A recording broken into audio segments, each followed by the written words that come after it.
காட்சி 1 இந்திரன் லட்சுமி வீடு. ஏழை தம்பதியரான இந்திரன் லட்சுமி அவர்களுக்கு கையல் ஈஸ்வரி என 2 பெண் குழந்தைகள். என்ன செய்யறதுன்னே தெரியல, யாருக்கிட்ட சொல்றதுன்னு புரியல.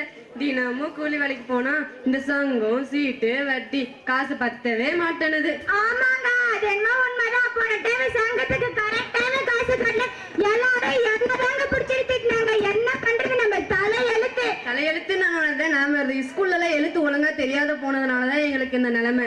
நீங்களாவது ஒழுங்கா படிங்க. சரிம்மா, நான் பக்கத்து வீட்டு பையன் படிக்கிற காலேஜ்லயே நானும் படிக்கிறேன், என்ன அங்கேயே சேர்த்து விடுங்கம்மா. எனக்கு அதெல்லாம் வேண்டாம்மா, நான் என் மார்க்க வச்சு ஃப்ரீயா காலேஜ் சேர்ந்துக்கிறேம்மா. இந்த படிப்பை பத்தி எல்லாம் எங்களுக்கு தெரியாது, ஏதோ அதுல சேர்ந்தா வேலை கிடைக்கும் நீங்க. அது இல்லாம காலேஜ்ல ஃப்ரீயா சீட்டுன்னு வேற சொன்னாங்களா, அதனால நாங்களும் சேர்த்து விட்டுட்டோம். நாங்க தான் ஒழுங்கா படிக்கல, நீங்களாவது ஒழுங்கா படிச்சு புத்தியா படிச்சுக்கோங்க. அவ்வளவுதான் எங்க 2 பேரால சொல்ல முடியும். சரிங்கம்மா. காட்சி 2 கையல் படிக்கும் கல்லூரி.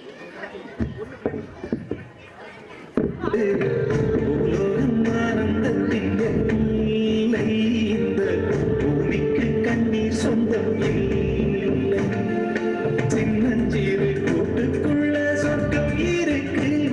அட சின்ன சின்ன அன்பில் தானே ஜீவன் இன்னும் இருக்கு. பட்டாம்பூச்சி கூட்டத்துக்கு பட்டாயதுக்கு, அடவாசம் பட்டும் போதும் கண்ணே காசு பணம் எண்ணத்துக்கு. காட்சி 2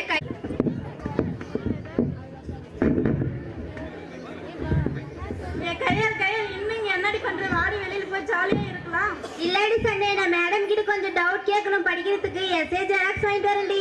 என்னடி எப்ப பாரு படிப்புன்னு இருக்க, லைஃபை கொஞ்சமாவது என்ஜாய் பண்ணி ஜஸ்ட் ஒரு டீ குடிக்காதேன்னு கூப்பிட்டேன். என் வீட்டு கஷ்டம் எனக்கு தாண்டி தெரியும். எங்க அப்பா அம்மா நம்பிக்கையை காப்பாத்துறதை விட எனக்கு வேற எந்த என்ஜாய்மெண்ட்டும் இல்லடி. சரிடி, ஆடிப்பி நான் கடையில போய் ஒரு டீயை போடுவோம். அந்த வேலைக்கெல்லாம் சரிப்பட்டு வரமாட்டேன், வாடி போகலாம்.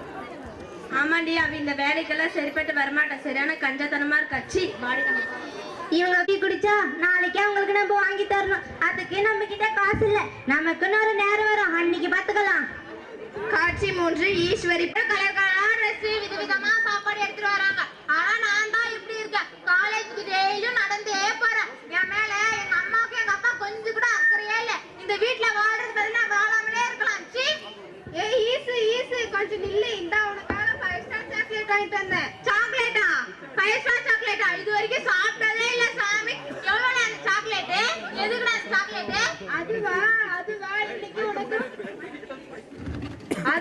அதுவா இன்னைக்கு உனக்கு பிறந்த நாள், அதுக்காக தான் வாங்கிட்டு வந்தேன். இந்த இன்னொரு gift. போனா? வாவ், எவ்வளவு அந்த போன்? அதை விட ஈசு, உன்னை விட எனக்கு இந்த காசு ஒண்ணும் பெருசு இல்ல. வா, நம்ம இந்த ஒரு டேவை என்ஜாய் பண்ணலாம். இரு, நான் பைக் எடுத்துட்டு வரேன்.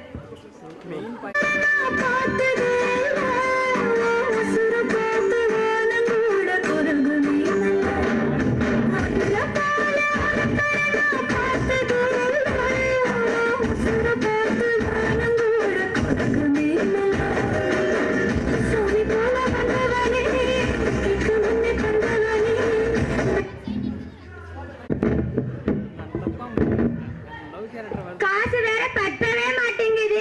அண்ணா கிட்ட போய் எதனா கொஞ்சம் உதவி கேட்கலாம். அண்ணா உள்ள யார் இருக்கிறீங்க? இருங்க, நானே போய் பாத்துக்கிறேன். வாங்கம்மா நாத்தனாரே, எப்படி இருக்குங்க? ஏதோ இருக்கிறேன்ப்பா. 2 பசங்களை வேற படிக்க வைக்கிறேன், காசு பத்தவே மாட்டேங்குது, என்ன பண்றது? அப்படியா? பேசாம நம்ம ராமசாமி மாமன் குப்பசாமிக்கும் பெரிய பொண்ணை கல்யாணம் பண்ணி கொடுத்துட்டேன்னா கல்யாண செலவு எல்லாத்தையும் அவங்களே பாத்துப்பாங்க. இல்ல, நீ இப்ப ஏன் கஷ்டத்துக்கு அவங்கள கல்யாணம் பண்ணி கொடுத்துட்டா நாளைக்கு அவங்க வருமானமே இல்லாம போயிருவாங்க. சரி, உங்க 2வது பொண்ணை வேணா கோவிந்தசாமி மாமன் கந்தசாமி கடைக்கு வேலைக்கு வச்சு அனுப்பு. சங்கம் சீட்டு வட்டி எல்லாமே அட்ஜஸ்ட்மெண்ட் ஆகிடும். இல்ல, இப்ப ஏன் கஷ்டத்துக்கு அவங்கள வேலைக்கு அனுப்பிட்டு நாளைக்கு அவங்க வாழ்க்கையே போயிடும். அதெல்லாம் வேணாம் அண்ணே. இவ்வளவு கஷ்டத்துல உன் பிள்ளைங்களை படிக்க வைக்கணும்னு நினைக்கிறேன். அவங்க மேல உனக்கு எவ்வளவு அக்கறை. சரி அண்ணி, நான் ஏதோ ஒரு வேலையா வந்தேன், அது நடக்கல, நான் போயிட்டு வரேன். பெருசா வந்துட்டாங்க அண்ணன் அண்ணின்னு. ஆளு கிடைச்சா போதுமே, காசு வேணும் அது வேணும் இது வேணும்னு வந்து சாப்பிட்டு போவாங்கன்னு பார்த்தா இவங்க என்ன இப்படி பண்றாங்களே. தங்கச்சி கேட்ட உதவிக்கு என்ன உதவி செய்ய முடியலையே. ஒரு வருடத்திற்கு காட்சி 6 ஒரு வருடத்திற்கு பின்னால் திருமணமான ஈஸ்வரி வீடு.